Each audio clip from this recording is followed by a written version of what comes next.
ஆசீர்வதிக்கப்பட்ட விலையேற பெற்ற நல்ல மன மகிழ்ச்சியின் காலை வேலைக்காய் ஆண்டவரை ஸ்தோத்திரிக்கிறேன். கூடி வந்திருக்கிற எல்லா தெய்வ மக்களையும் இதயத்தின் ஆழத்திலிருந்து வாழ்த்து பெற்றுக் கொள்கிய 4வது அதிகாரம் 8-9 வருஷம்.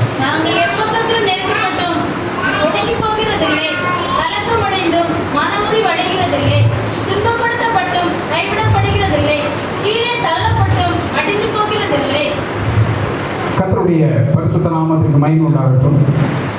அப்போஸ்தலனாகிய பவுல் கொரிந்தியர் சபையாருக்கு அழகான ஒரு வார்த்தையை அவர்கள் எழுதுகிறார். நாங்கள் எப்பக்கத்தில் நெருக்கப்பட்டும் ஒடுங்கி போகிறதில்லை.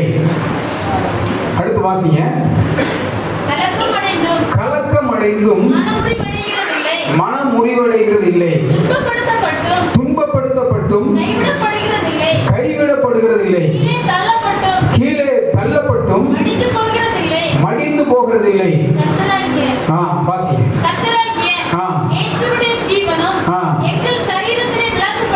எங்கள் சரீரத்தில் விளங்கும்படிக்கு இயேசு கிறிஸ்துவின் மரணத்தை எப்பொழுதும் எங்கள்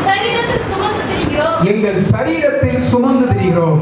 கர்த்தருக்கு ஸ்தோத்திரம். அருமையானவர்களே, இந்த காலகட்டங்கள் ஒரு நெருக்கமான ஒரு காலகட்டம், ஒரு போராட்டமான ஒரு காலகட்டம், தரிசனம் இல்லாத ஒரு காலகட்டம், எங்கும் கர்த்தரை சுதந்திரமாக ஆராதிக்க முடியாத ஒரு காலகட்டம், இருள் சூழ்ந்ததான ஒரு நெருக்கமான ஒரு காலகட்டம் எல்லாம் நாம் நன்கு அறிவோம். கடந்த 1.5 வருட காலங்களாக ஆவிக்குரிய வாழ்க்கையுடைய தன்மையை சற்று திரும்பி பார்க்கும் பொழுது, சபை நிலவரத்தை சற்று திரும்பி பார்க்கும் பொழுது எத்தனையோ காரியத்தை நாம் பேச முடியும். ஒரு காலத்தில் ஆண்டவராகிய இயேசு கிறிஸ்துவுடைய வருகையை பற்றி ஜனங்களுக்குடைய நல்ல வெளிப்பாடு இருந்தது, தரிசனம் இருந்தது. இயேசு கிறிஸ்துவுடைய வருகையை எதிர்நோக்கி ஜனங்கள் காணப்பட்டார்கள். ஆனால் இன்றைக்கு மனிதர்கள், இந்த உலகத்தில் வாழக்கூடியவர்கள் பரலோக தரிசனம் உள்ளவர்களாக அல்ல, இது பூமிக்குரியவர்களாகவே இன்றைக்கு இந்த உலகத்தில் அனைவரும் ஜீவித்துக் கொண்டிருக்கிறார்கள். அப்படிப்பட்ட ஒரு கொடூரமான காலகட்டத்தில் நாம் காணப்படுகிறோம். இஸ்ரவேல் ஜனங்கள் 400 வருஷம் அடிமைகளாய் காணப்பட்டது போல இந்த காலகட்டங்கள் எங்கு பார்த்தாலும் கொள்ளை நோய் என்கிற ஒரு வியாதியின் நிமித்தமாக தேசம் சம்பித்து நிற்கிறது. பொருளாதாரத்திலே இன்னைக்கு தேசம் வீழ்ந்திருக்கிறது. ஜனங்களும் தங்களுடைய நிலவரத்தை இழந்திருக்கிறார்கள். எங்கும் பார்த்தாலும் தடுமாற்றம். இப்படிப்பட்ட சூழ்நிலையில் ஒரு ஆவிக்குரிய தேவனுடைய பிள்ளைகள் நாம் எப்படி காணப்பட வேண்டும், நாம் எப்படி ஜீவிக்க வேண்டும், கடந்த காலத்தை நாம் எப்படி தாண்டி வந்தோம், எத்தனை பேருக்குள்ள சரியான அனுபவங்கள் இருந்தது, கர்த்தரோடு நெருங்கி நாம் ஜீவித்தோம், தேவன் நம்மளோடு இடைப்பட்டார், கர்த்தரோடு பேசினார், நான் பரவசமா இருந்தேன் என்று எத்தனை பேர் இன்றைக்கு சொல்ல முடியும்?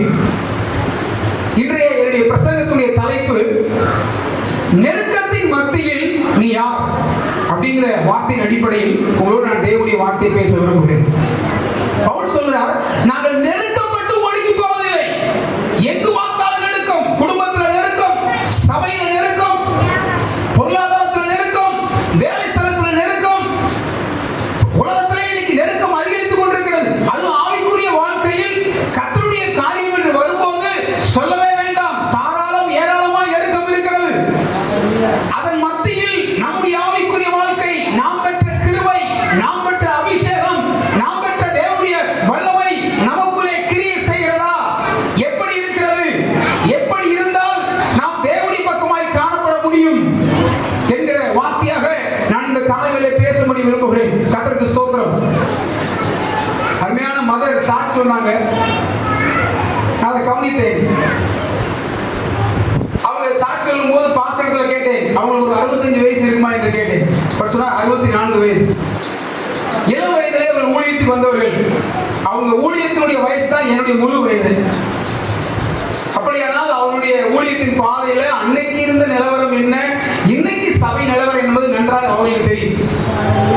அன்னைக்கு சபை நிலவரம் எவ்வளவு ஒன்றுமில்லாத சூழ்நிலையில ஜனங்கள் எவ்வளவு பரவசமா இருந்தார்கள், எவ்வளவு ஐக்கியமா இருந்தார்கள், எவ்வளவு அன்பா இருந்தார்கள். ஆனால் இன்றைக்கு நிலவரம் என்ன? சற்று நான் திரும்பி பார்த்தேன். நான் ஊழியத்துக்கு வந்து 22 வருடங்கள் ஆகிவிட்டது. அந்த ஆரம்ப காலகட்டத்துடைய அனுபவத்தை இன்றைக்கு திரும்பி பார்த்தா இல்லை. இந்த கொள்ளை நோய் என்கிற பகுதி வந்த பிற்பாடு அநேக சபைகள் மூடப்பட்டது.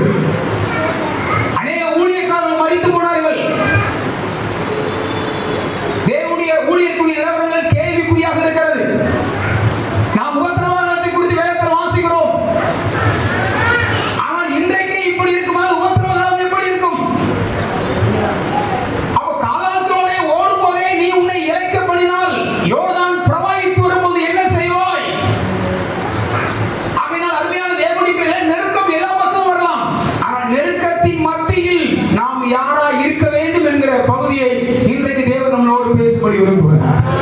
அல்லேலூயா.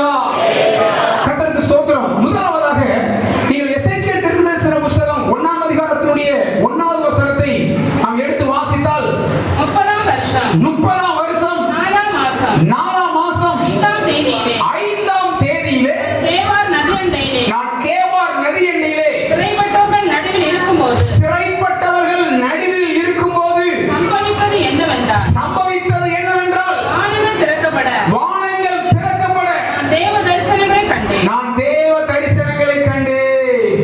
சிறைப்பட்டவர்கள் மத்தியில் இருக்கும்போது நமக்கு இந்த 2 வருஷங்கள்லாம் சிறைப்பட்ட வருஷம் தான். கல்யாணம் நடத்த முடியாது, கூட்ட கன்வென்ஷன் கிடையாது, ஒண்ணுமே எக்கால சத்தமே தொழிக்கல.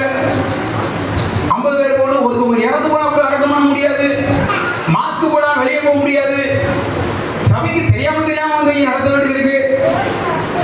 சிறையிருப்பின் காலம். இந்த காலகட்டத்தில் நம்முடைய வாழ்க்கையில எப்படி இருந்தது? ஒரு சிலருக்கு வசதியா போச்சு, இனி சர்ச்சுக்கே போக வேண்டாம், ஆன்லைன்லயே போயிடலாம், ஆஃப்லைனே நீ வேண்டாம். ஆன்லைன்ல சார்ந்து போன ஒரு கூட்டம் இருக்கிறது. ஆனால் இங்கே சிறைப்பட்டவர்கள் மத்தியில் இருந்த எசேக்கியேலுக்கு தேவன் தேவ தரிசனத்தை காண்பித்தார். தேவனுடைய பிள்ளைகளே, இன்றைக்கு இந்த காலையில் நான் தீர்க்கதரிசனமாய் சொல்கிறேன், உங்களுடைய வாழ்க்கையிலோ ஊழியத்திலோ நெருக்கம் வர வர ஒரு விசாலமான வழியை கர்த்தர் உருவாக்க போகிறார்.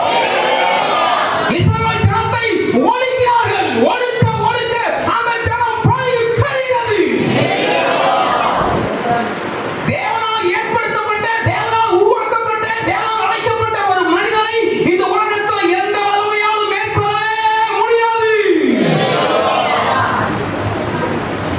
மோசேவை கொல்ல நினைச்சாங்க, கொல்ல முடியல. பாசந்த பகுதி சொல்லும்போது என் கண்ணில் இருந்து நீர்த்தாரை ஓடினது. மோசனுடைய தாயிரப்ப அந்த பிள்ளை எப்படி அழகா வளர்த்தாங்கன்னு கேட்டபோது அறியாம எங்க கண்கள் கண்ணீர் ஓடியது. அந்த அளவுக்கு அந்த பிள்ளை அவர்கள் அக்கறையோடு கரிசலை வளர்த்ததுனால அந்த பிள்ளை இஸ்ரவேலுக்கு தலைவனாய் மாற்றப்பட்டான். அவன் போன பாதைகள் வித்தியாசமான பாதைகள். அவன் மேல தேவ அழைப்பு, தேவ தரிசனம் எழுந்ததுனால கர்த்தர் அவனை விடவே இல்லை. அவனை பத்தி ஒரு வார்த்தை எழுதப்பட்டிருக்கிறது, மோசே விசுவாசத்தில் பெரியவனான போது அனுத்தியமான பாவ சந்தோஷங்களை வெறுத்து தேவ ஜனத்தோட துன்பத்தை தெரிந்து கொண்டான். நெருக்க வர வர இந்த உலகத்தில் அவனுக்கு ஆசை வரல. எய்த்துடைய சகல சாஸ்திரங்கள் கற்று தேர்ந்த ஒரு மனிதன். ஆனால் அவனை அழகாய் கர்த்தர் நடத்தினார், உருவாக்கினார். மோசேவே தேவனே அடக்கம் பண்ணினார். அவன் சாகும்போது கண்ணு இருளடைஞ்சு போல, அவன் பெலனும் குறைஞ்சு போகல.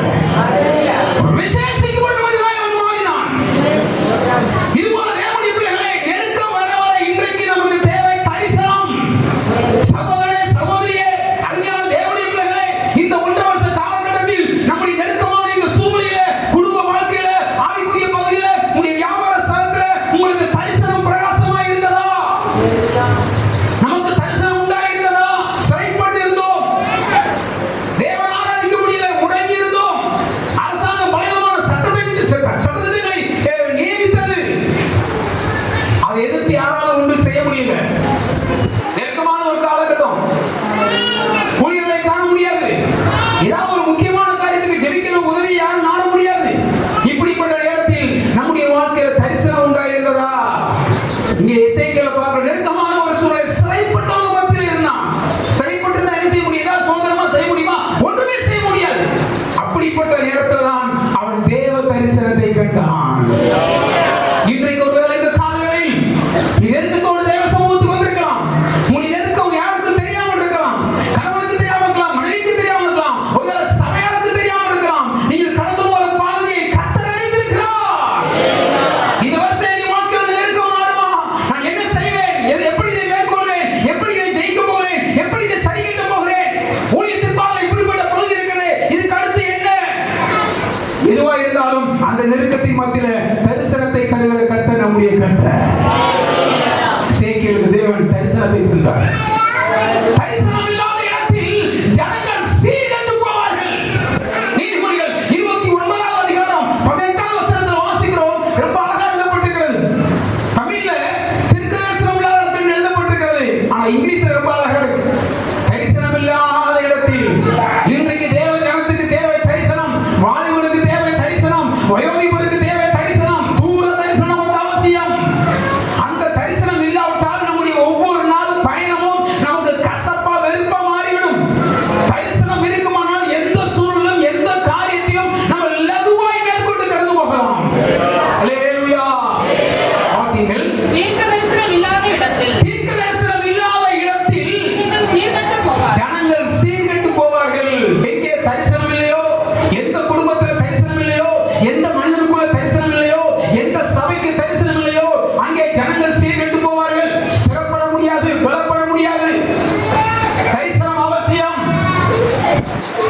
ஒவ்வொரு நாளும் தேவனுடைய நாம் வேதத்தை வாசிப்போம். நல்லா இருக்கிற சூழ்நிலை உட்கார்ந்து ஜெபிக்கும் போது தரிசனம் கிடைச்சிருக்கும். அதான் நம்முடைய எண்ணமா இருந்திருக்கிறது.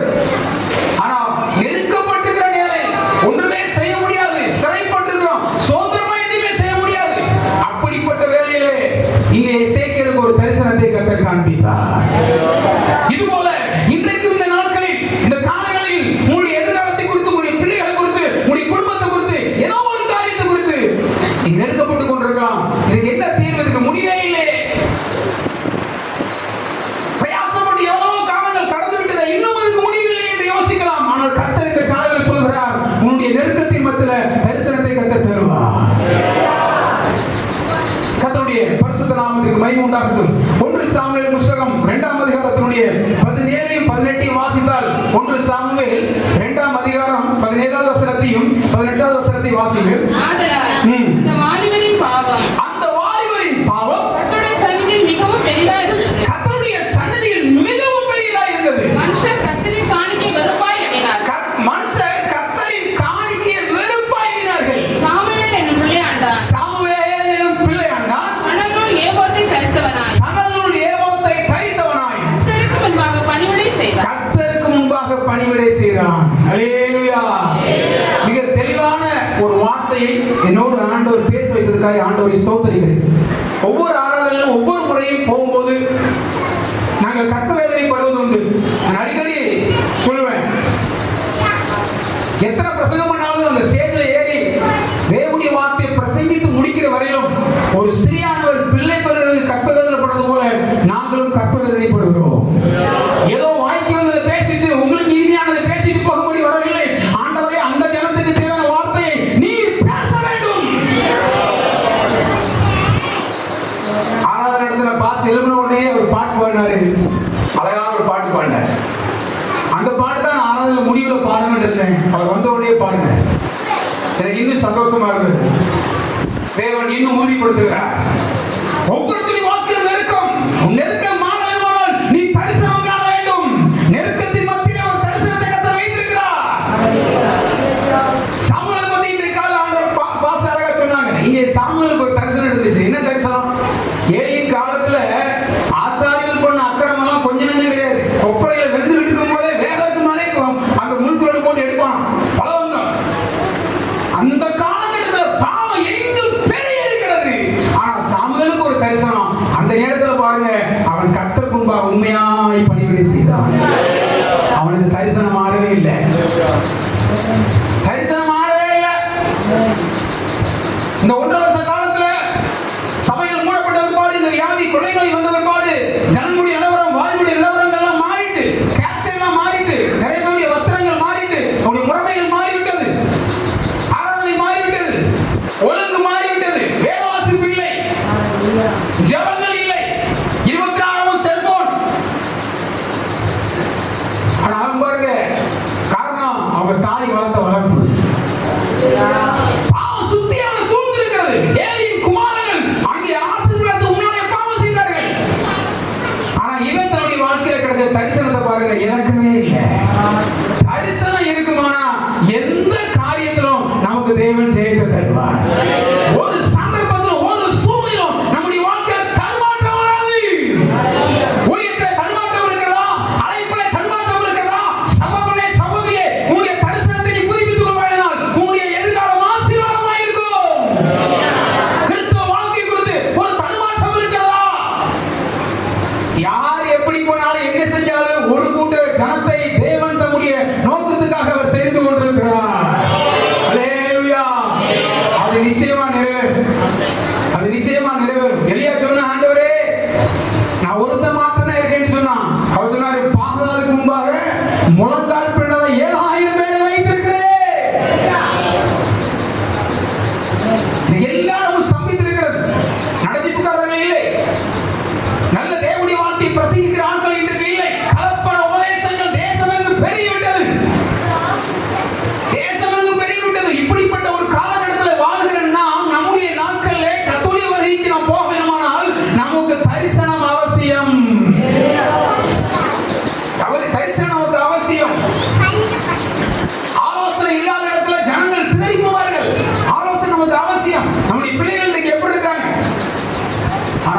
பாருங்க, எல்லா பக்கம் விதர்க்கமா இருக்கு. ஆனா அவன் எந்த பாவத்துக்கு உட்படல. அதனாலதான் சாமுவேலோடு கர்த்தர் பேசினார். சாமுவேலே சாமுவேலேன்னு சொல்லி சாமுவேலை கர்த்தர் கூப்பிட்டார். இந்த நாட்கள் நமக்கு தேவ சத்தம் கேட்டதுண்டா? இந்த கொடூரமான இந்த காலகட்டத்தில் தேவன் உங்களோடு இடைப்பட்டது உண்டா? தரிசனம் பெற்றிருக்கிறோமா? வெளிப்பாடு பெற்றிருக்கிறோமா? தேவன் அந்த நேரத்தை நாம் எவ்விதமாய் பயன்படுத்தி இருக்கிறோம்? ஆராய்ந்து பாருங்கள். எல்லாம் நம்ம கூட வரும். ஆனா நம்ம மரிச்சா, நம்ம உயிர் போகும்போது நம்ம கூட வர்றது நீங்க சம்பாதித்த பணம் நம்ம கூட வராது. மனைவியோ புருஷனோ பிள்ளைகளோ ஆஸ்தியோ அந்தஸ்தோ எதுவும் நம்ம கூட வராது. நாம இந்த உலகத்துல எப்படி ஜீவித்தோமோ அந்த கேரக்டர் தான் நம்ம கூட வரும். அதனாலதான் வெளிப்படுத்தல் விசேஷம் 14ஆம் அதிகாரத்தை வாசிக்கும் பொழுது அவங்களுடைய பிரயாசங்கள் விட்டு அவங்க ஓய்ந்திருந்து அவங்க என்ன செய்வாங்களா? ஏற்பாடு அடைவார்கள் எழுதப்பட்டிருக்கிறது. அந்த வசனத்தை வாசிங்கள். உலகத்தில் ஒரு சத்தம் உண்டாக கேட்டேன். அது கர்த்தருக்குள் மரிக்கிறவர்கள். அது கர்த்தருக்குள் மரிக்கிறவர்கள் இது முதல் பாக்கியவான்கள் என்று எழுது. இது முதல் பாக்கியவான் என்று எழுது. அவர்கள் தங்கள் பிரயாசங்களை விட்டொழிந்து அவர்கள் தங்கள் பிரயாசங்களை விட்டொழிந்து இளைப்பாறுவார்கள். இளைப்பாறுவார்கள். அவருடைய கிரியைகள் அவரோடே அவர்கள் கிரியைகள் அவரோடு கூட போகும். ஹல்லேலூயா. படிப்பு கூட போகாது, அழகு கூட போகாது, பட்டம் கூட போகாது. உலகத்துல நம்ம ஆட்கொண்ட விரும்புகிற மனிதன் நாடி ஓடுகிற இது ஒன்றும் கூட வராது. அவனுடைய கிரியைகள், நீதி கிரியைகள், ஆண்டவருக்காய் நாம் காண்பிக்கிற நம்முடைய சுவாவங்கள், இதுதான் கூட வருமா? அவன் நீதிமானா ஜீவித்தா அவனோட பரலோகத்துக்கு வரும். அவன் துன்மார்க்கனா ஜீவித்தா நரகத்துக்கு அவனை கொண்டு போகும். எனவேதான் ஆண்டவர் சொன்னார், வேதத்துல எழுதப்பட்டிருக்கு, அநியாயம் செய்கிறவன் இன்னும் அநியாயம் செய்யட்டும், அசுத்தமாயிருக்கிறவன் இன்னும் அசுத்தமாயிருக்கட்டும், பரிசுத்தம் உள்ளவன் இன்னும் பரிசுத்தமாயிருக்கட்டும், நீதி செய்கிறவன் இன்னும் நீதி செய்யட்டும். இதோ சீக்கிரமாய் வருகிறேன், அவனவனுக்கு நான் அளிக்கும் பலன் என்னோடு கூட வருகிறது. கர்த்தர் பிரதிபலனோடு வர்றார். தரிசனம் ஒரு காலம் யாருக்காகவும் எதுக்காகவும் மாறக்கூடாது. சாமுவேல் யாரை பார்த்து தன்னை வேறு பிடிக்கல. அவன் கர்த்தருக்கு முன்பாக கண்ட தரிசனம். அவன் சின்ன வயதுல அவனை தாய் தகப்பன் அவனை பொருத்தனை பண்ணாங்க, ஒப்பு கொடுத்தாங்க. பாருங்க, பின்னாட்கள்ல எல்லாம் மாறிட்டு, எல்லாம் மாறிட்டு. ஆனா இவன் சின்ன பையன் கர்த்தருக்கு முன்பாக பாருங்க உண்மையா இருந்தான். நீ தேசத்துல பாவம் பெரிய பெரிய பெரிய பெரிய பெரிய இதெல்லாம் ஒரு தவறா? இதெல்லாம் கர்த்தர் மன்னிப்பார் மன்னிப்பார் சொல்லி உலகத்தோடு இசைந்து ஒத்த வேஷம் தரிக்க கூடாது. தரிசனம் இருந்தா ஒவ்வொரு நாளும் குடும்ப சபை நடக்கும். குடும்ப சபை இல்லாத வீடு, கூட இல்லாத வீடு. ஒழுங்கு நம்முடைய வாழ்க்கையில் ரொம்ப முக்கியம். எங்கே ஒழுங்கு இருக்கிறதோ அங்கே வெளிச்சம் இருக்கும். ஒழுங்கு இருக்கிற இடத்துல சரியான ஒரு ஆசீர்வாதத்தை பார்க்க முடியும். கர்த்தருடைய பரிசுத்த நாமத்துக்கு மகிமை உண்டாகட்டும். அதனால அன்பானவர்களே, இங்கே சாமுவேலை குறித்து பார்க்கும்போது வாலிபனுடைய பாவம் கர்த்தருடைய சந்நிதியில பெரிதாய் காணப்பட்டதான அந்த காலகட்டத்திலும் அவன் கர்த்தருக்கு முன்பாக பணிவிடை செய்தான். அவன் அதை மாறவே இல்லை. தரிசனம் அப்படியே இருந்துச்சு. தேவன் நம்ம கொடுத்த கிருபைகளை, வரங்களை, தாளந்துகளை கடைசி வரைக்கும் பயன்படுத்தி கொண்டே இருக்க. ஒரே மாதிரி நம்ம இருக்கணும், மாறவே கூடாது. நவீன உலகத்துக்கு ஏற்ற மாதிரி நம்ம மாற்றிக்கொள்ள கூடாது. இந்த உலகத்தின் தேசம் கடந்து போகிறது. தரிசனம் இருந்தா தான் நம்ம நிலைத்திருக்க முடியும். இல்லாட்டா அதுக்கு ஏற்ற மாதிரி மாறுவாங்க. உலகத்துக்கு ஏற்ற மாதிரி, நாட்டுக்கு ஏற்ற மாதிரி மாறுவாங்க. அழைத்த அழைப்பும் கிருபை வரங்களும் மாறாதவை. நம்ம தேவன் நம்மளை நேசித்ததான ஒவ்வொரு பகுதியுமே விசேஷமான பகுதி. எனவே சாமுவேல் அந்த காலகட்டத்தில் எங்கும் பாவம் ஒரு காலகட்டத்தில் இவனும் இசைந்து போயிருக்கலாம், இசைந்து போகல. கர்த்தருக்கு முன்பாக தனக்கு கொடுக்கப்பட்ட வெளிப்படுத்தல அவன் பார்த்து அதை பாதுகாத்து தேவனுக்கு பணிவிடை செய்வனாய் காணப்பட்டான். கர்த்தருடைய பரிசுத்த நாமத்துக்கு மகிமை உண்டாகட்டும். அப்போஸ்தலர் பணிகள் 12ஆம் அதிகாரத்தினுடைய 5வது வசனத்தையும் 6வது வசனத்தை வாசிங்கள். அப்போஸ்தலர் 12 5 6 வாசி. அப்படியே பேதுரு சிறைச்சாலையிலே காக்கப்பட்டிருக்கையில் சபையார் அவனுக்காக தேவனை நோக்கி ஊக்கத்தோடு ஜெபம் பண்ணினார்கள். ஏரோது அவனை வெளியே கொண்டு வரும்படி சித்திர நாளுக்கு முந்தின நாள் ராத்திரியிலே பேதுரு 2 சங்கிலிகளினாலே கட்டப்பட்டு 2 சங்கிலிகளினாலே கட்டப்பட்டு 2 சேவகர் நடுவே நித்திரை பண்ணி கொண்டிருந்தான். நெருக்கத்தின் மத்தியில ஒரு தேவனுடைய பிள்ளை எப்படி இருக்கு அப்படின்னா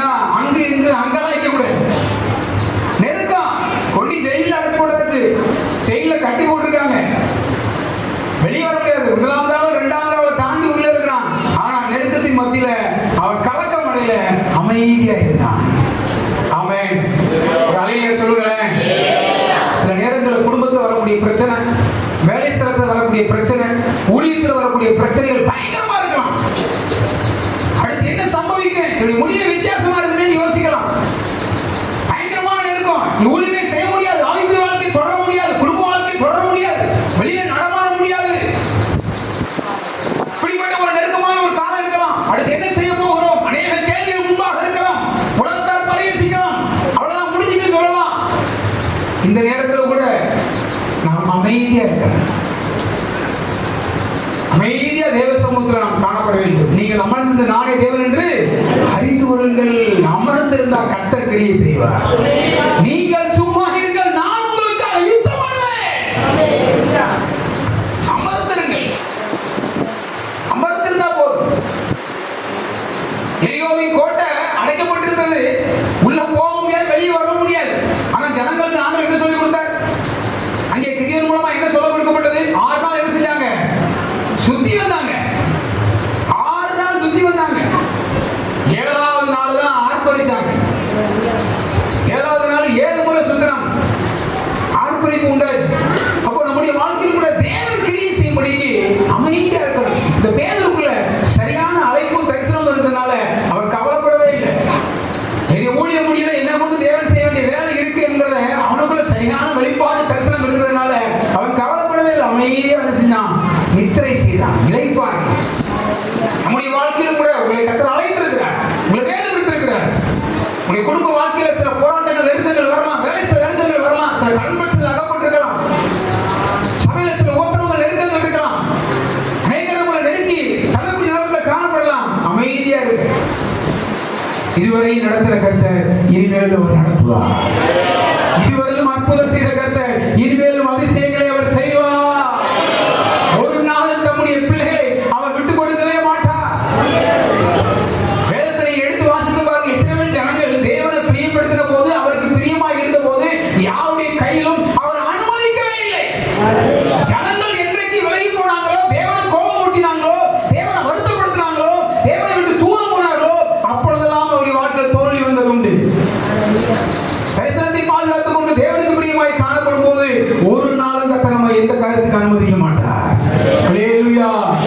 ரோமர்கள் அதான் எழுதப்பட்டிருக்கிறது. அன்றியும் அவருடைய தீர்மானத்தின்படி அழைக்கப்பட்டவர்களுக்கு சகலமும் நன்மைக்கு ஏதுவாகவே நடக்கிறது. ஒரு நாள் ஆண்டவர் நமக்கு தீமை செய்ய மாட்டார். அவருடைய வழிகள் கர்த்தருக்கு பிரியமா இருந்தால் அவருடைய சத்துருக்களையும் அவனோடு சமாதானமாகும்படி செய்வார். நீதிமொழிகள் 17வது அதிகாரம் 6வது வசனத்தை எடுத்து வாசிக்கும் பொழுது, நம்ம வழி ஆண்டவருக்கு பிரியமா இருந்தா, நம்ம தரிசனத்தை சரியா பாதுகாத்து ஆண்டவரை பிரியப்படுத்தி போகும்போது சத்துருக்களை நம்முடைய பக்கத்தில் ஆண்டவர் கொண்டு வருவார்.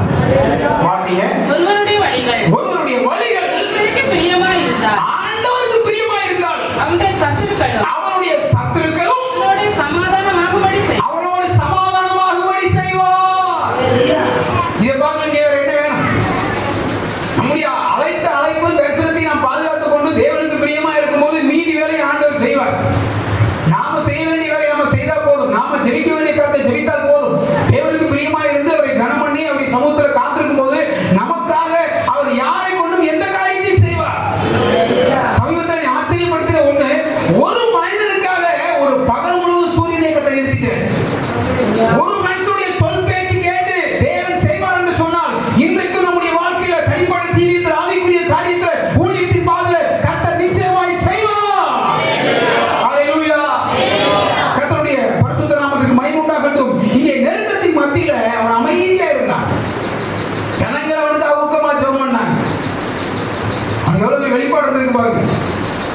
அவரு கூட சிறைச்சாலை என்ன செஞ்சாரு? நல்ல பாட்டு பாடி குதிச்சாரு. ஆனா இவன் அது கூட செய்யல. அமைதியா இருக்கான். அவனை பற்றிய அழைப்பு அவனுக்கு வெளிப்பட்டது, தெரிந்தது. கடைசியா ஜனங்கள் எங்கே ஜெபித்தாங்களோ அங்கேயே கொண்டாந்து தூதன் என்ன செஞ்சான்? வெளியே வந்ததே தெரியாது. தூதனே உள்ள போய் தட்டி, ஒருவேளை இந்த நாட்கள்ல மனுஷனால செய்ய முடியாம இருக்கலாம், உலகத்தால செய்ய முடியாம இருக்கலாம், தேவன் உங்களுக்காக எனக்காக தூதனே கர்த்தர் அனுப்புவார். ஹல்லேலூயா. நான் அடிக்கடி சொல்லுவேன், இந்த உலகத்திலேயே யாருக்கு இல்லாத ஒரு சிறந்த தன்மையை கர்த்தர் உங்களுக்கு எனக்கு தந்திருக்கார். சொல்லுங்களேன்.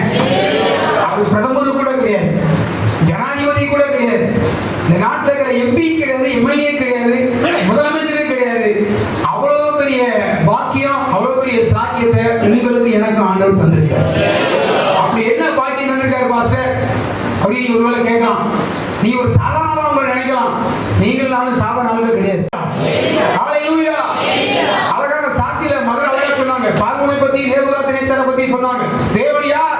உன்னை யார் விடுதலையாக்க முடியும் அப்படின்னு கேட்டபோது அந்த தேவன் யார் என்பதை அவங்க 2 பேருக்கு ஆண்டு விளங்கப்படுத்தினார். அதே போல இன்றைக்கும் அந்த தேவன் விளங்க செய்ய வல்லவராய் இருக்கிறார்.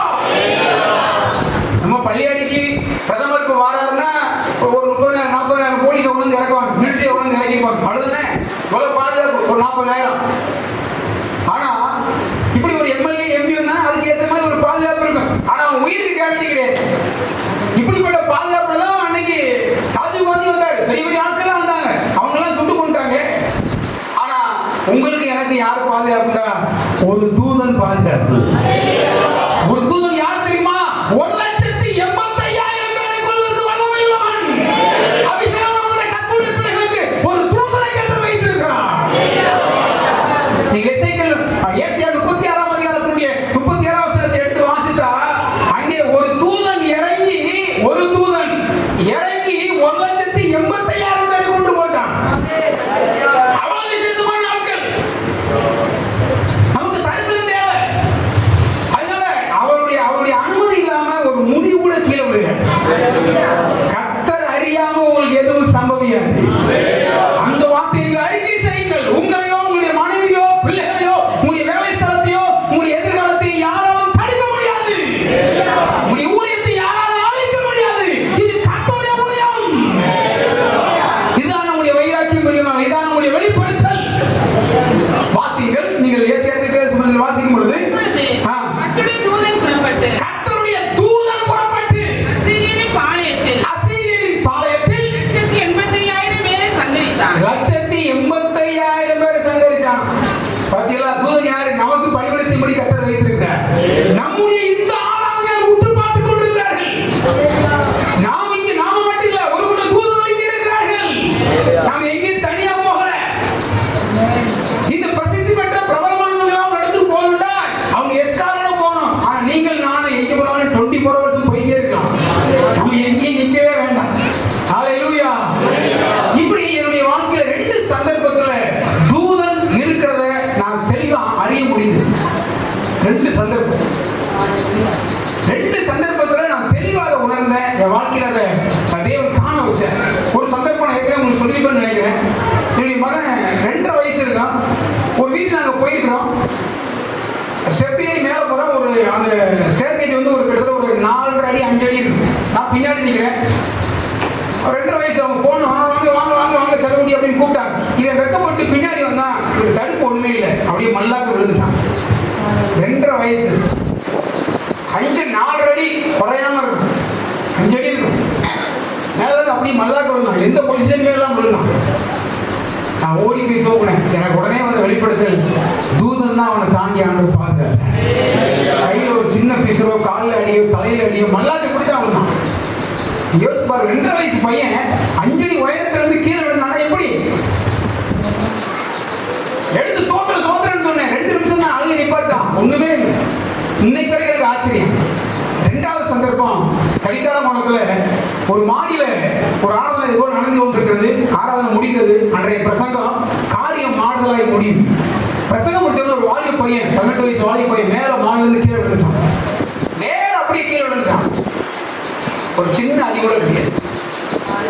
2 சந்தர்ப்பத்துல தூதன் நம்முடைய மத்தியில் இருந்து பாதுகாப்பதுனா உடனே தெளிவா சொல்ல முடியும்.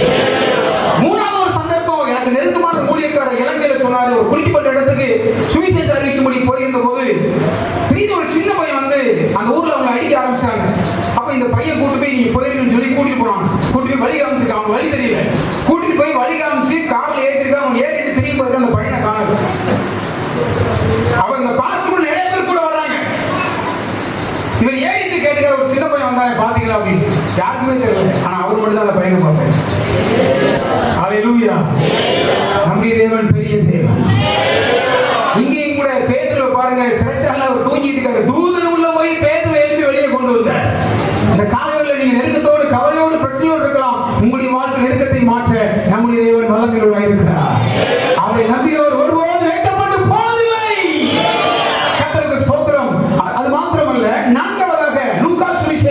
1வது அதிகாரத்தினுடைய 6வது வசனத்திலிருந்து வாசிக்கும் பொழுது இங்கே எலிசபெத்தை குறித்து நாம் வாசிக்கிறோம். அவள் இருவரும் கற்றுவிட்ட சகல கற்பனைகளின்படியையும் நியமங்களின்படியையும் திட்டவட்டமாய் நடந்து தேவனுக்கு முன்பாக நீதியுள்ளவர்களாய் இருந்தார்கள். எலிசபெத்து மலடியாய் இருந்தபடியினால் அவர்களுக்கு பிள்ளை இல்லாதிருந்தது. இருவரும் வயது சென்றவர்களாய் இருந்தார்கள். அப்படி இருக்க ஆசாரிய வகுப்பு முறைப்படி அவர்கள் ஆசாரிய வகுப்பு முறைப்படி தேவ சந்நிதியிலே ஆசாரிய ஊழியம் செய்து வருகிற காலத்தில் ஆசாரிய ஊழிய முறைமையின்படி அவன் தேவாலயத்துக்குள் பிரவேசித்து தூபம் காட்டுகிறதற்கு சீட்டை பெற்றான். ஹல்லேலூயா.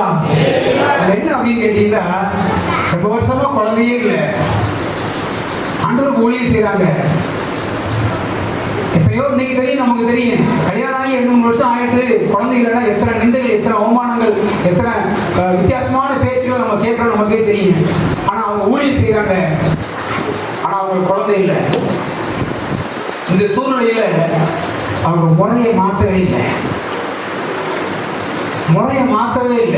காரணம் தரிசனம். அவங்க பெற்ற தரிசனத்தின்படி ஒவ்வொரு சந்தர்ப்பத்திலும் கர்த்தருடைய சன்னதிக்கு வரும்போதெல்லாம் அந்த முறைப்படி ஊழியம் செய்தார்கள். இன்னைக்கு நமக்கு திடீர்னு கூடத்துக்கு வர மாட்டோம், ஏன்னா முறை மாறுது, விசுவாசம் மாறுது. சில குழந்தைகள சில ஆசீர்வாதம் நம்ம எதிர்பார்த்த காரியம் கிடைக்கல அப்படின்னா முறை மாறுது. 9 மணிக்கு வந்தக்கூடிய வருட ஆட்கள் திடீர்னு 10 மணிக்கு வராங்க. என்ன கூட்டத்துக்கு போய் என்ன செய்ய? ஒரு இடத்துல நான் கேள்விப்பட்டேன், ஒரு பாஸ்டர் புதுசா ஒரு அம்மா சர்ச்சுக்கு வந்திருக்காங்க. அந்த அம்மாவுக்கு வருஷம் 1ஆம் தேதி அன்னைக்கு ஜோம் பண்ணி வாக்குத்தத்த கார்டும் ஒரு சின்ன பைபிள் கையில கொடுத்துருக்காரு. அந்த அம்மா ஜோம் பண்ணி போயிட்டாங்க. போய் 2-3 மாசம் கழிச்சு திரும்ப இவர் கொடுத்த அந்த ஆணியை, அந்த காலாண்டரை கொண்டு போய் ஆணியில சோறு அடிச்சு வச்சிருக்காங்க. இவங்க கூட்டத்துக்கு வந்து 3 மாசம் ஆச்சு, இன்னும் ஒண்ணுமே நடக்கலைன்னு சொல்லி நம்ம அடுத்த வாரம் சர்ச்சுக்கு வரும்போது சோறுல மாட்டி இந்த ஆணியோட பிடிக்கிட்டு பாஸ்டர் வந்து நின்னாங்க. இந்தாங்க உங்க காலாண்டர். என்னமான்னு கேட்டா, நீங்க தானே இந்த காலாண்டர் கொடுத்தீங்க, இதுவரைக்கும் என் வாழ்க்கையில் ஒண்ணுமே நடக்கல, சர்ச்சு வேண்டாம், ஒண்ணும் வேண்டாம், ஆண்டவர் வேண்டாம் கொடுத்து போயிட்டாங்க. நடந்த சம்பவம். ஆண்டவர் செய்திருக்காங்க, முறையீடு மாத்துறாங்க, குடும்பத்தில் இல்லை, வேத வாசிப்பு இல்லை, அபிஷேகத்தை இழந்து விட்டார்கள். ஆனா இவங்க வாழ்க்கையில பாருங்க, குழந்தை இல்லை அப்படிங்கிறதுக்காக ஆண்டவர் விடல, தரிசனம் மாறவே இல்லை, அந்த உற்சாகம் குறையவே இல்லை. இன்னைக்கு இந்த கொரோனா காலகட்டத்தில் வியாதி வந்து, நெருக்கம் வந்து, பஞ்சம் வந்து சொல்லி இன்னைக்கு அநேக கயிறு கட்டி இருக்க வேண்டியது இருக்குது. இந்த நாட்கள் உற்சாகம் அதிகரிக்க வேண்டும். ஒரு கிறிஸ்தவன் என்று சொல்லுகிறவன் ஒரு மீனை போல, எதிர்நீச்சல் போடுறது போல எதிர்நீச்சல் அடிக்க வேண்டும். இப்பதான் அதிகமா ஜெபம். ஆராதனைக்கு இவ்வளவு பேர் வந்துருக்கீங்க, ஆனா பாசின்றதுக்கு இவ்வளவு பேர் வர்றோமா? அது வந்தா எனக்கு எழுப்புதல் உண்டாயிருக்கிறேன், எழுப்புதல் உண்டாயிரும், தேவன் செய்வார். அதுக்கு முக்கியத்துவம் கொடுங்க. எனக்கு உங்களை பிடிச்ச விஷயம் பாருங்க, அந்த ஆசாரிய முறைப்படி அவங்க குழந்தை இல்லாத சூழ்நிலையிலும் திரும்ப அந்த முறையை மாற்றாம முடிஞ்சிட்டாங்க. இந்த தடவை முறையை மாத்திட்டாங்க. முறை மாறுது, முறைமைகள் மாறுது, எல்லாமே மாறி மாறி மாறி வந்துட்டு, ஆனா இவங்க கடைசி வரைக்கும் மாற்றவே இல்லை. ஆகையினால நல்ல குழந்தைய ஆண்டவர் தந்தார். தரிசனம் மாறவே இல்லை. அங்க தரிசனத்தை கண்டாங்க. அந்த வசனத்தை வாசிங்க. அவங்க மாறாம அப்படி ஊழியம் செஞ்சதுனால அவர்கள் தரிசனத்தை கண்டார்கள். வாசிங்க. கர்த்தருடைய தூதன் ஒருவன் தூபபீடத்தின் வலது பக்கத்திலே நின்று அவனுக்கு தரிசனமானான். பாத்தீங்களா? அவ முறைய மாத்தாம இருக்கா, தரிசனம் நமக்கு கிடைக்கும். ஆராதனை முறை என்ன, அந்த முறையை ஃபாலோ பண்றோமா? கூட்ட ஒழுங்குகள் என்ன, அந்த முறையை ஃபாலோ பண்றோமா? பாரதத்தில் நமக்காக நாம் பரிசுத்தமாக்கப்படும்படி, நாம் சுத்திகரிக்கப்படும்படி, நாம் இயேசுவை போல மாறுபடிக்கு இந்த சபையிலே நமக்கு சில முறைகள் இருக்கிறது, சில ஒழுங்குகள் இருக்கிறது. அதிலே கலந்து கொள்றோமா? எத்தனை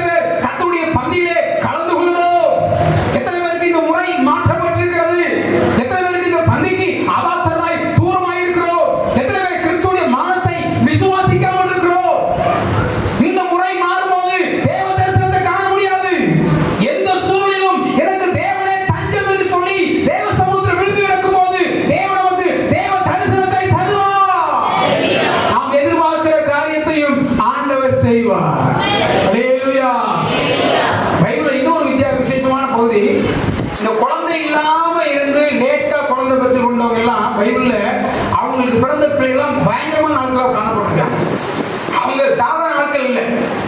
குழந்தை தாமதமா கிடைச்சி பெற்றுக்கொண்டவங்க பிள்ளைகள் நிறைய காரியத்தை ஆண்டவர் அவங்களை கொண்டு செய்ய வச்சிருக்காரு.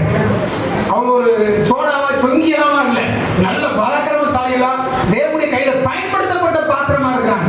அப்படி ஒரு 7 பேரை என்னால சொல்ல முடியும். ஆகையினால முறையை மாற்றக்கூடாது. தேவ சமூகத்துக்கு வரீங்க, கல்யாணம் ஆகலையா, குழந்தை இல்லையா, வேலை கிடைக்கலையா, வியாதியில சோமாலையா, கடன் பிரச்சனை மாறலையா, இப்படி எத்தனையோ விஷயங்கள் நமக்கு இருக்கலாம். இதெல்லாம் ஒரு பக்கம் இருந்தாலும் நான் கர்த்தரை ஆராதிப்பது என் மேல் விழுந்த கடமை. நிச்சயமா என்னை ஆண்டவர் கைவிட மாட்டார். நம்மை தாழ்த்தி நம்மளை சுத்திகரித்து அவருடைய கையில் ஒப்பு கொடுக்கும் போது தேவன் நமக்கு நன்மையானவர்களை தருவார். நீங்கள் மனம் பொருந்தி செவி கொடுத்தால் தேசத்தின் நன்மையை புசிப்பீர்கள். மனம் பொருந்தி நாம் செவி கொடுக்க வேண்டும். நம்முடைய தரித்திரம் மாறும், நம்முடைய பிரச்சனைகள் மாறும், போராட்டங்கள் மாறும். கர்த்தர் கண்டிப்பா நம்மளை ஆசீர்வதிப்பார். இவருடைய வாழ்க்கையில் பாருங்க, எத்தனையோ நாட்கள், எத்தனையோ வருஷங்கள் மகடியா இருந்தா, ஆனால் அந்த முறையை மாற்றவே இல்லை. எத்தனை பேர் இந்த நாட்கள்ல இந்த கொரோனா வந்த பாடு நம்முடைய முறை மாறிச்சு. ஆராதனை எத்தனை பேர் அதுக்கு பாடு சரியா வந்திருக்கிறோம்? முன்னாடி வந்தது மாதிரி சரியா வந்திருக்கிறோமா, இல்ல கட்டடிச்சிருக்கிறோமா, மறந்துருக்கிறோமா? சகோதர மாதிரி ஜபம் இருக்கிறதா, வெளிப்பு ஜபம் இருக்கிறதா, நிகழ்ச்சி ஜபம் இருக்கிறதா? இதெல்லாம் இருந்தா தான், இந்த தரிசனம் இருந்தா தான் இனி வரக்கூடிய காலங்கள்ல நாம் ஆண்டவருக்காக இருக்க முடியும். தரிசனம் இல்லாவிட்டால் பிசாசு நம்மளை ஏமாற்றி விடுவான், பிசாசு நம்மளை வஞ்சிப்பான். தரிசனம் ரொம்ப முக்கியம்.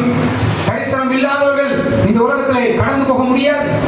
கர்த்தருடைய நாமத்திற்கு மகிமை உண்டாகட்டும். 5வதாக தானியேல் புத்தகம் 3ஆம் அதிகாரத்துக்கு வரும்போது அடுத்ததாக தரிசனம் பெற்றவர்கள் நெருக்கத்தின் மத்தியில் இங்கே சாத்ராக், மேஷாக், ஆபேத்நேகோ என்பவர்களை பற்றி நாம் வாசிக்கிறோம். இங்கே 3ஆம் அதிகாரத்திலே 10ஆம் வசனத்திலிருந்து வாசிக்கும் பொழுது அந்த சிலையை வணங்க வேண்டும் என்று அவர்களுக்கு ஒரு கட்டளை. அங்கே ராஜா சொன்னதை வாசிங்கள். எக்காளம், நாகஸ்வரம், கின்னரம், வீணை, சுரமண்டலம், அங்குலம் முதலான சகலவித வாத்தியங்களின் சத்தத்தை கேட்கிற எந்த மனுஷனும் கால விழுந்து பொற்சிலையை பணிந்து கொள்ள வேண்டும் என்றும் எவனாயிலும் கால விழுந்து பணிந்து கொள்ளாமல் போனால் எரிகிற அக்கினி சூளையின் நடுவிலே போடப்பட வேண்டும் என்று ராஜாவாகிய நீர் கட்டளையிட்டீரே. கட்டளை பிறந்தாச்சு. என்னமோ ஆண்டவருடைய இரக்கத்தினால, கிருபையினால, அநேகருடைய கண்ணீர் ஜெபத்தினால தேவன் நமக்கு ஈவா இரக்கமா ஆட்சி மாற்றத்தை கொண்டு வந்து இன்னைக்கு இந்த அளவுக்கு கர்த்தர் ஆராதிக்க வச்சிருக்கார். இதெல்லாம் நாம் அறிந்த உண்மை. இவ்வளவு நெருக்கத்தின் மத்தியிலும் இந்த அளவுக்கு சுதந்திரமா தேவன் இரக்கம் செய்திருக்கார். இனி ஒரு காலம் வரப்போகிறது. இப்பவே நம்ம இதுவரையிலும் காணாத ஒரு சம்பவத்தை பார்த்துட்டோமே. எவ்வளவு நெருக்கங்கள், எவ்வளவு நெருக்கங்கள். நம்ம ஜாஸ்பர் மேரேஜுக்கு நான் வந்து இன்னும் ஞாபகம் இருக்கு. 2020 ஏப்ரல் மாசத்தை மறக்க முடியாது.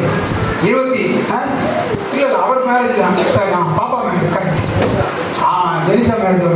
அந்த ஆர்வாய்மொழி செக் போஸ்டை கிராஸ் பண்றது எனக்கு ரொம்ப எம்பசி, அதாவது ஒரு இதை கிராஸ் பண்ற மாதிரி தான் இருந்துச்சு. வரிசையா நிப்பாட்டாங்க, போக முடியல. அவ்வளவு செக் போஸ்ட். அதெல்லாம் பார்க்கும்போது ரொம்ப வேதனையா இருந்தது. அவ்வளவு நெருக்கடி கொடுத்தார்கள். இது மாதிரி எங்கு பார்த்தாலும் அதிக நெருக்கடி உண்டாயிட்டு. இன்னைக்கு அந்த நெருக்கடி கொஞ்சம் கூட மாறுறது போல இருக்கு. இப்ப பாத்தீங்கன்னா சைனாவில் அடுத்த ஊரடங்கு போட்டுருக்காங்க. சைனாவில் 3வது ஆளை வீசிட்டு இருக்கான். உலக நாடுகள் சில இடத்துல ஆரம்பிச்சாச்சு, ரஷ்யாவில் ஆரம்பிச்சாச்சு, இந்தியாவில் இப்போ கட்டாயமாக போனாங்க. 10 சின்ன வயசு பிள்ளைகளுக்கு அப்ப கண்டிப்பா போடணும்னு சொல்லி இப்படி இந்த இன்ஜெக்ஷன் போடுறதை இப்ப கட்டாயம் ஆக்கிட்டு இருக்காங்க. இது வரைக்கும் கட்டாயம் இல்லை, இனி கட்டாயம் ஆக்கணும் அப்படின்னு கொண்டு வராங்க. இதெல்லாம் நெருக்கம் தானே? இது எவ்வளவு பெரிய நெருக்கம். இது போல அன்றைக்கு பாருங்க, அவங்களுக்கு சிலையை வணங்கி ஆகணும். ஆனா இவங்களுக்கு தரிசனம் எடுத்ததுனால பாருங்க, அவங்க சொன்னாங்க நாங்கள் வணங்க மாட்டோம். ஏன்னா அவனுக்கு ஒரு தரிசனம் இருக்கு. நான் ஆராதிக்கிற இயேசு என் எதிராக வல்லவராக இருக்கிறார். இந்த கட்சிப்பு, இந்த முழக்கம் உங்களுக்கு எனக்கு உருவாக வேண்டுமானால் தரிசனம் பிரகாசமாக இருக்க வேண்டும். அப்பதான் கர்த்தர் உங்களை சொல்லி அனுமதிக்க மாட்டேன்.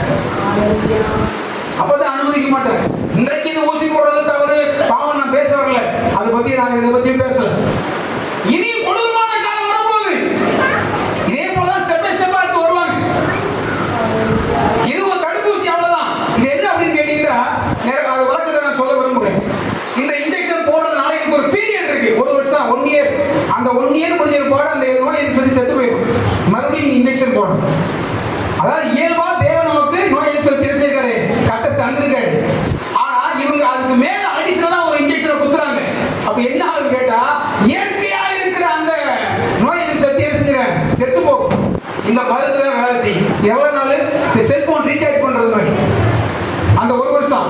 அதுக்கு பாடு மறுபடியும் அடுத்த இன்ஜெக்ஷன் போடணும். இது மருத்துவ யார் ரிப்போர்ட்ல, விஞ்ஞானியுடைய ரிப்போர்ட், மருத்துவடைய ரிப்போர்ட். காலத்துக்கு போடலாம்னு சொல்லிக்கொண்டே இருக்கிறாங்க. ஆனா நம்முடைய விசுவாசம் என்ன? ஆண்டோட தான் விசுவாசம். ரத்தம் தான் நமக்கு ஜெயம். ஆமென். அவருடைய தழும்புகளால் சுகமானீர்கள். அவர் வசனத்தை அனுப்பி குணமாக்குகிறவர், உன் அப்பந்தரிதை ஆசீர்வதிக்கிறவர், அவரே நம்முடைய பரிகாரி. இதுதான் நம்முடைய விசுவாசம். அப்ப அந்த தரிசனத்துக்குள்ள அந்த வெளிப்பாடுகள் வரும்போது இப்படிப்பட்டவருடைய கையில கர்த்தர் நம்மை அனுமதிக்க மாட்டார். கர்த்தர் கண்டிப்பா அனுமதிக்க மாட்டார். அப்ப இங்க பாருங்க, அவங்க சொன்னாங்க நாங்க அவரை வாங்க மாட்டோம், ஐயாக்கியமாண்டார். அப்போ அவங்க சொன்ன பகுதி என்ன? 16 இருந்து 18 வரைக்கும் வாசிங்கன்னா ரொம்ப அழகா சொன்னாங்க. அவர் எங்களை விடுதலை ஆக்கினாலும் ஆக்காம போனாலும் இந்த பொற்சிலையை நாங்கள் வணங்க மாட்டோம். நடந்துச்சு, விட்டாங்களா? சூளை இன்னும் 7 மடங்கு அதிகமாயிட்டு. இன்னைக்கு ஆண்டவருக்கான வைராக்கியம் பாராட்ட ஒரு கூட்டம் பைத்தியக்காரன்னு சொல்லுவாங்க. நம்மள ஏவலமா கேவலமா பேசுவாங்க. இன்னைக்கு பரிகாசம் பண்றாங்க. ஆனா இவங்க பாருங்க 3 பேரும் தைரியமா இருந்தாங்க. ஆனா தேவன் அங்கே தம்முடைய வல்லமையை வெளிப்படுத்தினார். தூக்கி போட்டவன் கருகி போயிட்டான். அப்ப இப்படிப்பட்ட காலத்துல இயேசு கிறிஸ்து யார் என்பதை வெளிப்படுத்தக்கூடிய ஒரு காலகட்டத்தில் நாம் இன்றைக்கு ஜீவிக்கிறோம்.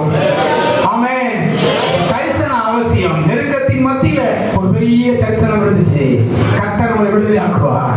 எந்த சூழலும், எந்த காரணத்துக்காகவும், உலகத்துக்காகவும், மனிதனுக்காகவும் நாம் இசைந்து போய் இந்த உலகத்துடைய எந்த காரியத்தையும் நாம் சேமித்து விடக்கூடாது. கிறிஸ்துவை மனிதனித்து விடக்கூடாது. தரிசனம் பிரகாசமா இருக்கணும். தரிசனம் இல்லைன்னா ஏமாந்து போயிடும். இவருடைய வாழ்க்கையில தரிசனம் பிரகாசமா இருந்துச்சு. நெருக்கத்தின் மத்தியில் இது போல நம்முடைய வாழ்க்கை இனி வரக்கூடிய காலங்கள் எவ்வளவு நெருக்கமா இருந்தாலும் அதன் மத்தியில் அப்போஸ்தலனாகிய பவுல் சொன்னது போல எப்பக்கத்தில் நெருக்கப்பட்டும் நாங்கள் ஓடிப் போவதில்லை. ஏன்னா வேதம் சொல்லுகிறது ஒடுக்க முடியாது, ஒடுக்க முடியாது. கர்த்தர் அதிலிருந்து திரும்ப எழுதல செய்வார். இஸ்ரவேல் தேசத்தை உலக வரைபடத்திலிருந்தே இல்லாம ஆக்கும்னு சொன்னாங்க. ஹிட்லர் எத்தனையோ லட்சம் பேர் கொன்று குவித்தான். அரேபியால ஒரு கதை இருக்கு, இறந்தலும் பறவை. அந்த பறவை என்ன செய்யுமா, அப்படியே கீழே இருக்கும்போது அப்படியே எரிஞ்சு சாம்பலாயிருமா. அந்த பறவை எரிஞ்சு சாம்பலாயிட்டு சொல்லி நினைக்கிற வேலையில அந்த சாம்பல் இந்த பறவை உயிரோடு எழுந்துமா. ஹalleluya. இதுதான் இஸ்ரவேலுடைய சரித்திரம். யூனிக்ஸ் ஃபீனிக்ஸ் பறவை. இதுதான் இஸ்ரவேலுடைய சரித்திரம். எங்கும் சிதறடிக்கப்பட்டார்கள். ஆனா இன்னைக்கு உலக தேசங்கள், உலக நாடுகள் யாரை பார்த்து பயப்படுது அப்படின்னா ஒரு இஸ்ரவேலை பார்த்து அஞ்சுகிறது. ஏனென்றால் கர்த்தர் அவனோடு இருக்கிறார். தேவனுடைய வாக்குத்தத்தம். இதே போல நம்மை குறித்து பிரஜாதியாரை நமக்கும் காணியாட்சிக்கு வருவாய் இந்த நம்மையும் தேவன் அழைத்து நமக்காக அவர் ரத்தத்தை சிந்தி இருக்கிறார். தேவனுடைய பிள்ளையே, உலகத்தை குறித்து, எதிர்காலத்தை குறித்து, உலக மனிதனை குறித்து, விக்கிரகத்தை குறித்து நீ பயப்பட வேண்டாம். ஆண்டவருக்காக நிற்கும் போது ஆண்டவர் நம்மை நடத்துவார். உங்களை தேவையை சந்திப்பார். உங்களை எல்லாவற்றையும் அவர் செய்வார். அதனால இந்த சாத்ராக் மேஷக் ஆபேத்நேகோ அந்த காரியத்தை குறித்து பயப்படவே இல்லை. தரிசனம் பிரகாசமா இருந்தது. இன்னைக்கு நிறைய ஊழியக்காரங்க பின்வாங்கி போயிட்டாங்க. நான் நிறைய பேர் அதான் பேசுறேன். இந்த காலகட்டத்தில் இயேசு கிறிஸ்து உண்மையான தேவன் என்று சொல்லி வெளிப்படுத்துவதற்கு அநேகர் முன்வரவில்லையே. சில பேர்லாம் பேசி பார்த்தேன். ஆனா ஏதோ ஒரு காலத்துக்கு கர்த்தர் அனுமதிச்சிருக்காரு. இனி வரும், கர்த்தர் எழுப்புவார்.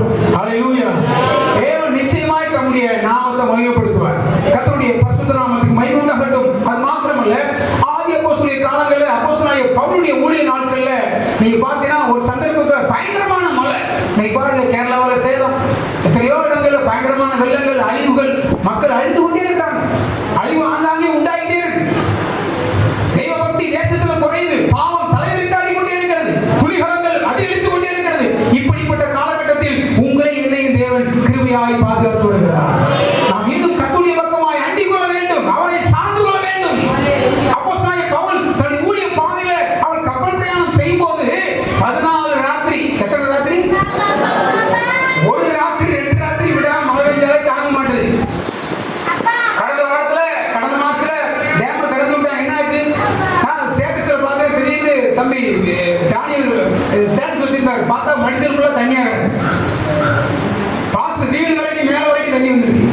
இவ்வளவு தண்ணி எங்கிருந்து வந்துச்சு? திறந்து விட்டாச்சு. ஒரு டேமை திறந்து விட்டதுக்கு எவ்வளவு பெரிய தண்ணி அப்படின்னா 14 ராத்திரி மழை பெஞ்சிச்சு. சாப்பிடல, எல்லா இடங்களையும் சாப்பிட்டு உள்ளதைக்கு போட்டா, கடல்ல போட்டாச்சு, வெளிச்சத்தையே பார்க்கல. இங்க ஏதாவது மழை பெஞ்சா கூட இறங்கி நடந்தாவது போகலாம், கடலுக்குள்ள எங்கி போக முடியும்? யோசிச்சு பாருங்க. ஒரு தலைப்பகுதியில் ஒரு பிரச்சனையா இறங்கி ஏதாவது ஒண்டி நிக்கலாம், எங்கேயாவது பக்கத்துல நிக்கலாம், ஏதாவது ஒண்ணு செய்யலாம். கடலுக்குள்ள என்ன பண்ண முடியும்? கப்பல் வண்டி வெளியே போக முடியாது, கப்பலே மூழ்க போகிறது. 276 பேர் அந்த கப்பலில் பிரயாணம் பண்ணினார்கள். அந்த சூழ்நிலையில் 275 பேரும் தன்னுடைய உயிருக்கு ஆபத்து வரப்போவது என்று பயந்து கொண்டிருக்கிறார்கள். இந்த நேரத்தில் தான் அப்போஸ்தலனாகிய பவுலுக்கு ஒரு தரிசனம் கிடைத்தது. நான் ஆட்கொண்டவரும் நான் சேவிக்கிறவருமாகிய கர்த்தர் சொல்லுகிறதாவது, உங்களுக்கு பொருள் சேர வருமே இல்லாமல் ஒருவனுக்கும் பிராண சேர வராது. 275 பேரை ஒரு மனிதன் தைரியப்படுத்தினான். எவ்வளவு பெரிய நெருக்கம் பார்த்தீங்களா? தப்பி பிழைப்பவங்க நம்பிக்கை கூட போயிட்டான். அந்த நிலவரத்தில் கூட தன்னுடைய தரிசனத்தை விடாமல் அப்போஸ்தலனாகிய பவுல் பாதுகாத்துக் கொண்டார். ஊழியத்தில் நமக்கு நெருக்கம் வரலாம், அவிக்கிறவர்கள் நெருக்கம் வரலாம், என்னன்னாலும் வரலாம். தரிசனம் பிரகாசமா இருந்தா உள்ளே இருந்து ஆவியானவர் தெளிவாய் பேசுவார். உலகத்தில் கூட பார்த்து நம்பியிருக்கிறவர் பெரியவர். ஹalleluya. கர்த்தருடைய பரிசுத்த நாமத்துக்கு மகிமை உண்டாகட்டும். அப்போஸ்தலர் 27ஆம் அதிகாரம் நீங்கள் 18 ல இருந்து 21 வரைக்கும் வாசித்தால் இந்த சம்பவத்தை பார்க்க முடியும். அது வாசிக்கும் போதே பயங்கரமா இருக்கு. வாசிங்க. எதிர்காற்று மழையில் நாங்கள் மிகவும் அடிபட்டபடியினால் மிகவும் அடிபட்டபடினால் மறுநாளில் ஆ. சில சரக்குகளை கடலில் எறிந்தார்கள். எல்லாத்தையும் உள்ள போட்டாச்சு.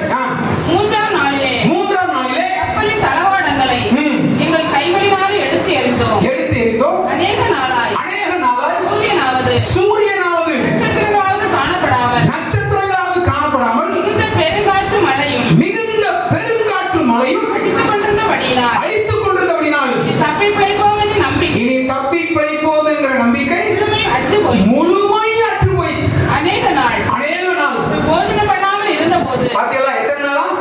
அநேக நாள் இருக்கு. எவ்வளவு பெரிய நெருக்கம் பார்த்தீங்களா? இந்த சூழ்நிலையில ஒரு மனுஷன் 275 பேர் தைரியப்படுத்திக்கிறான். அவனுடைய தரிசனம் எப்படிப்பட்டது? இந்த அழைப்பு அதனாலதான் அகிரிப்பா ராஜான்னு சொல்றாரு. அகிரிப்பா ராஜாவே, அந்த பரம தரிசனத்துக்கு ஒரு நாள் கீழ்ப்படியாமல் இருக்கவில்லை. அந்த தரிசனத்தை தான் அவர் முன்னாடி வைக்கிறார். ரெண்டாவது, பவுலை பத்தி எனக்கு ரொம்ப சந்தோஷமான வார்த்தை. சில பேர் சொல்றாங்க கொஞ்சம் குறைய. அந்த வார்த்தை ஒரு 4 கூட அப்போ சொல்ல வேண்டும். யார்கிட்ட பேசினாலும் சரி 100க்கு 97% நம்ப பண்ணி வரான். அந்த அளவுக்கு கொஞ்சம் குறைய நம்ப பண்ணினார். அந்த அளவுக்கு அவருடைய வாழ்க்கையில் தேவன் கொடுத்த அபிஷேகம், தேவனுடைய வல்லமை அவருக்குள்ள வெளிப்பட்டது. ஹalleluya. நம்மை நம்பி இருக்கிற நம்மளோடு இருக்கிறவர்களை நாம் தைரியப்படுத்தி உற்சாகப்படுத்தி தேவனுடைய பக்கமாக அழைத்து செல்ல வேண்டும். நாம் யாரையும் அநீதிப்படுத்த கூடாது, தைரியப்படுத்த வேண்டும், உற்சாகப்படுத்த வேண்டும், அவருக்குரிய காரியத்தில் அவனை ஊக்குவிக்க வேண்டும். பவுல் அப்படிதான் செய்யார். போராட்டமான நெருக்கமான ஒரு காலகட்டம் தரிசனம் உண்டாது பாருங்க. பிரகாசமா சொல்றாரு. அதே போல யாருக்கும் பிராண சேதவர்கள எல்லாரும் தப்பி கரை சேர்ந்தார்கள். சாப்பிடல, புயல், வெள்ளம், பசி, பட்டினி, தூக்கம் இல்ல, குளிர், எதையுமே பார்க்கல.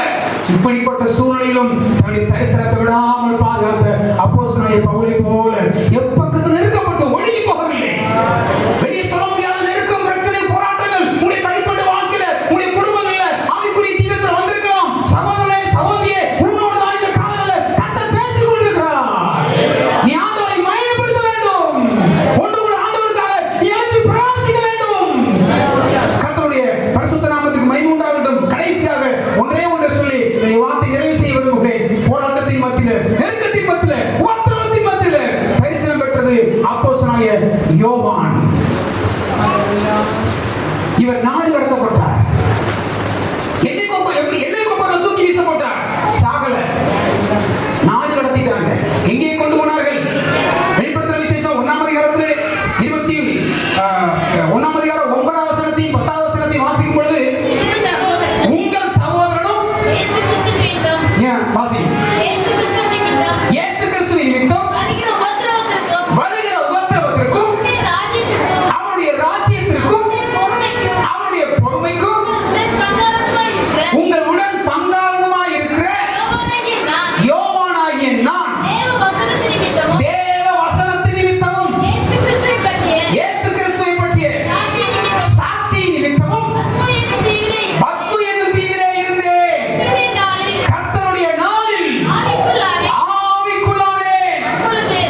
ஒரு யோவானுக்கு ஆண்டவர் வெளிப்படுத்தினார்.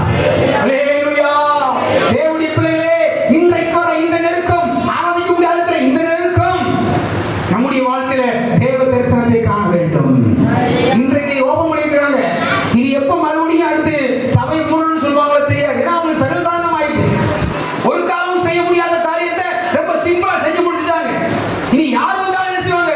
முதல்ல ஆலயங்களை மூடு, தேவாலயங்களை மூடு, பிரார்த்தனை கூடங்களை மூட வேண்டும், ஈஸியா நீ சொல்லுவாங்க, பழகிட்டாங்க. இதை பார்க்கல இன்னும் அதிகமான காரியங்கள் வரலாம். இன்றைக்கு நம்மளோட ஆண்டவர் பேசுகிறார். யோவான் அப்போஸ்தலன் தனிமையாக யாருமே கூட இல்லை. கர்த்தருடைய நாளில் அவன் ஆவிக்குள்ளானா.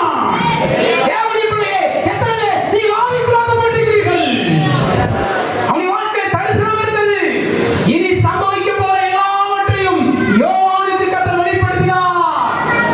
இனி நடக்க போற காரியங்களை நமக்கும் கர்த்தர் வெளிப்படுத்த வேண்டுமானால், அந்த ராஜ்யத்துக்குள்ள பிரவேசிக்க வேண்டுமானால், இயேசுவின் வருகையிலே நாம் எடுத்துக்கொள்ளப்பட வேண்டுமானால், நம்முடைய வாழ்க்கையிலும் தரிசனம் அவசியம். ஒரு விஷயம் கண்களை மூடுவோம், நம்முடைய முழங்கால்களை முடக்குவோம். வாலிபனே, வாலிப சகோதரியே, அருமையான தேவனுடைய